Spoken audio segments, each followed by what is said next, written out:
নমস্কার বন্ধুরা, কেমন আছো তোমরা সবাই? আশা করি সবাই ভালো আছো। তো আবার চলে এসেছি আরেকটা নতুন রান্নার রেসিপি নিয়ে। তো আজকে আমি বানাচ্ছি মিষ্টি কুমড়ার তরকারি। তো মিষ্টি কুমড়ার তরকারি বানানোর জন্য এখানে আমি মিষ্টি কুমড়োগুলোকে দেখো এইভাবে বড় বড় করে একটু কেটে নিয়েছি। আর ডালের বড়া করে আমি আজকে মিষ্টি কুমড়ার তরকারি বানাবো, নিরামিষ তরকারি। তো এখানে ডাল ভিজিয়ে নিয়েছি। তো এখানে আমি মুসুর ডাল ব্যবহার করছি, অন্যান্য ডালও ব্যবহার করা যায়, কিন্তু আমি এখানে মুসুর ডালটাই ব্যবহার করছি। আর মশলার মধ্যে লাগছে আমার এখানে আদা আর জিরেটাই লাগছে, এগুলো পেস্ট করব। আর লঙ্কাটা আমি সবগুলো চিড়ে রেখেছি, এগুলো এমনি দেব। তো চলো প্রথমে ডালটা আমি পেস্ট করে নিয়ে আসি। দেখো আমার ডালটা পেস্ট করা হয়ে গেছে। এখন এখানে এটা আমি বড়া করে নেব। দেখো মিক্সিতে আদা জিরে দিয়ে দিয়েছি, এটাও পেস্ট করে নেব। দেখো আমি আদা জিরেটা পেস্ট করে নিয়েছি, এখন ডালের বড়াটা করে নেব। ডালের বড়া করার জন্য এখানে আমি লবণ আর হলুদটা দিয়ে দিচ্ছি। দেখো ডালের মধ্যে লবণ আর হলুদ দিয়ে দিয়েছি, আর গ্যাসে কড়াইটা গরম করতে দিয়ে দিয়েছি। দেখো কড়াই গরম হয়ে গেছে, এখন তেল দিয়ে দেব। তেল দিয়ে দিয়েছি, তেলটা গরম হোক। আর আমি এখানে বড়াটা শুধু লবণ আর হলুদ দিয়ে ভেজে নেব, অন্য কিছু দেব না এখানে। তো বড়াটা ভেজে নিচ্ছি। আমার তেল গরম হয়ে গেছে, আমি ছোট ছোট করে বড়াগুলো ভেজে নেব।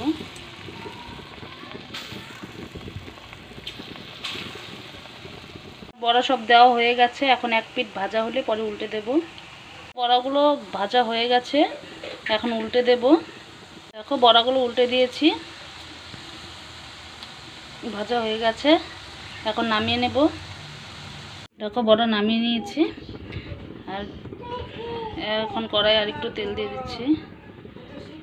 দেখো আমার তেলটা গরম হয়ে গেছে, আর আমি একটু পাঁচ ফোড়ন এখানে দিয়ে দিচ্ছি। ফোড়নে দিচ্ছি পাঁচ ফোড়ন, আর যে কাঁচা লঙ্কাগুলো চিড়ে রেখেছিলাম সেগুলো দিয়ে দিচ্ছি।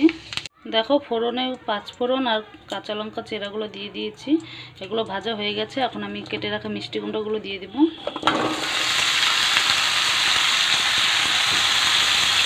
মিষ্টি কুমড়োগুলোর মধ্যে লবণ আর হলুদ দিয়ে দিচ্ছি, দিয়ে ভালো করে মিশিয়ে নিচ্ছি। দেখো লবণ হলুদ দিয়ে দিয়েছি, এখন এটাকে ভালো করে মিশিয়ে নেব।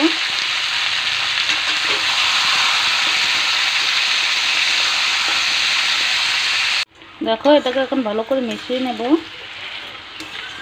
মেশানো হয়ে গেছে, এখন আমি ঢাকা দিয়ে দেব সেদ্ধ হওয়ার জন্য।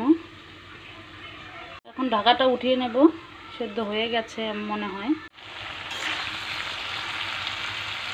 দেখো সেদ্ধ হয়ে গেছে, এখন আমি যে মশলাটা করে রেখেছিলাম সেই মশলাটা দিয়ে দেব।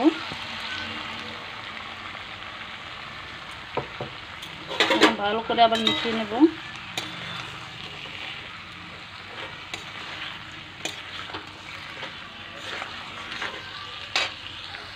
দেখো আমার মেশানো হয়ে গেছে, এখন মশলাটা একটু ভাজা হবে, তারপরে আমি এখানে ঝোল দিয়ে দেব। দেখো মশলা ভাজা হয়ে গেছে, আমি এখন ঝোলটা দিয়ে দিচ্ছি।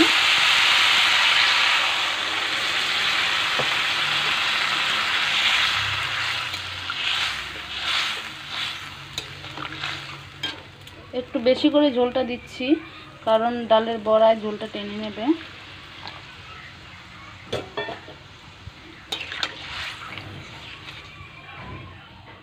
এখন ঝোলটা ফুটে উঠলে তারপর ডালের বড়াগুলো দিয়ে দেব। তো ঝোলটা ফুটে উঠেছে, এখন আমি ডালের বড়াগুলো দিয়ে দিচ্ছি। ভালো করে মিশিয়ে নেব।